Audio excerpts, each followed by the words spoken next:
Positive thinking doesn't work, at least not by itself. A lot of people tell you to think positive, to be positive, and then everything's going to change.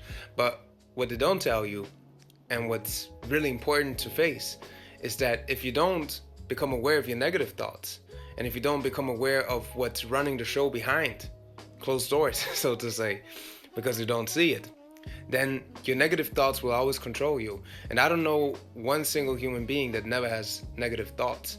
It's not about being positive all the time or to never have negative thoughts. It's more about being aware of your thoughts, being aware that you are the one who's observing them and detaching from your negative thoughts.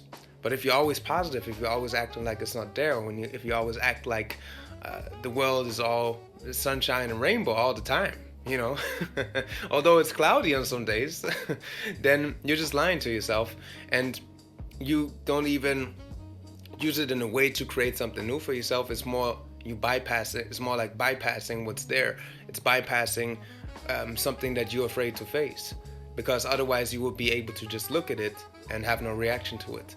And that's the key, not to never have negative thoughts, but to just look at them and to realize that you are not your thoughts, and that you don't have to act on your thoughts, and that your thoughts are not real, and you shouldn't believe everything you think because not all thoughts come from you, you know. A lot of times those are voices or stories that you've picked up from your parents, from society, from school, from music, from TV. We get so much input, especially in our early years, and then it repeats itself in our brain, in our mind.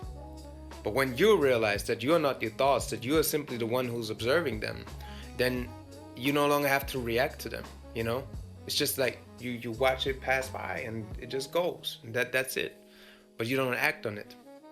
And then when you become aware of them, when you see them, you can decide to create a new positive thoughts, because you have the power to create thoughts. You can create a thought right now that says, I feel good, you know.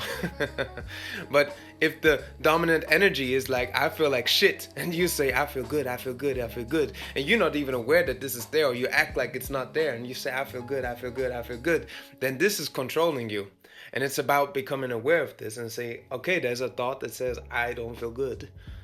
So let me just see it. Let me see what it's telling me. And then it eventually opens up and it disappears, you know. But it's really about just looking at it and becoming aware of it. And becoming aware of it is already the key. Like once you're aware of your thoughts, once you're aware of what it is that's blocking you, you're already halfway through. Of course, you then have to see what the message of that thought is. Maybe that thought, or rather the emotion, because sometimes we have stuck emotions in our body that try to communicate with us and we don't listen to them. And what you can do is to simply observe it, observe where it is, sit with it, and ask yourself, what is the message behind this emotion? What is it trying to tell me? And when you do that frequently, you establish a relationship with your emotions, and you will find out what they're here to communicate with you. And when you listen to what they have to say, when they, for example, if you have a lot of anger, and you just listen to it and it says like, man, I want to go outside, you've been at home all day, you never take me outside, you know, like move the body, I want to go out. And you honor that. When you listen to it and you honor that and you go outside and you go for a walk, just in this example, then you establish a more powerful relationship with your emotions and you start to understand the signals. But of course, sometimes your emotions can even they're always communicating with you, but sometimes you have to be careful, because your feelings are sometimes attached to an old identity of you. If the old version of you always felt like not doing something, or he's just been hesitating to do something because, I don't know, whatever is in the way, you know, then you have to be careful that you don't act out of the standpoint of the old identity. You don't have to make sure that you don't act out of the old emotion, because the old emotion is familiar. But when you're aware of the emotion, you still can change it. And same with your negative thoughts. If you're aware of a negative thought, then you can change it. But if you always try to feel good, if you always try to have positive thoughts, then you never look at what's there, and then you're just bypassing and ignoring and bullshitting yourself, you know? So it's really about honoring yourself and being honest with yourself, being in the moment and just observing and just watching what's happening. Because when you do that, you have the power to to change something, and you have the power to also be content in the moment and just honor where you are, because it's completely okay to not feel okay sometimes. It's completely fine to wake up on the wrong side of the bed.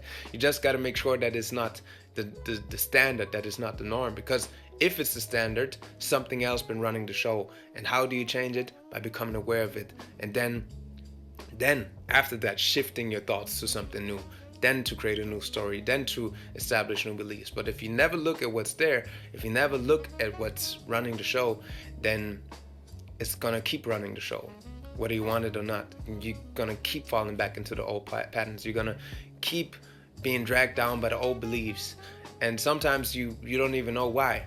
But if you don't know why, it's a good intention to find out why it's been that way. So instead of thinking positive all the time, look at what's there, observe it, be honest with yourself, and also remind yourself that you are not your thoughts, and that you don't have to stay attached to that thought, and that you don't have to act on those thoughts, because you're the one who's observing, and ultimately you are the one who has the power to respond. You can choose your response. You can choose how you want to react. You can choose your actions.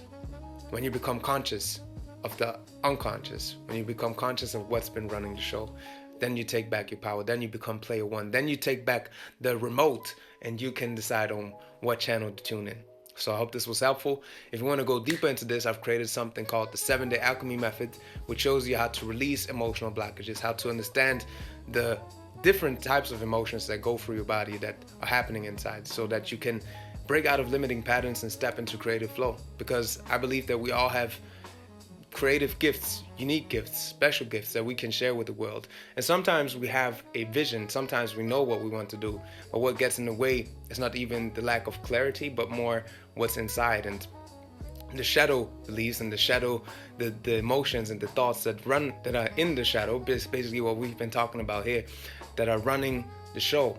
And when you learn to release them, everything flows better, and you can start creating what you want to create. And that's why I designed this 7-day framework called the 7-Day Alchemy Method. You can get that in the link in the description or in the link in the bio. And with that being said, I thank you for your time. I thank you for listening. I thank you for being here. I am Law Haru, and this is the way of law. One love.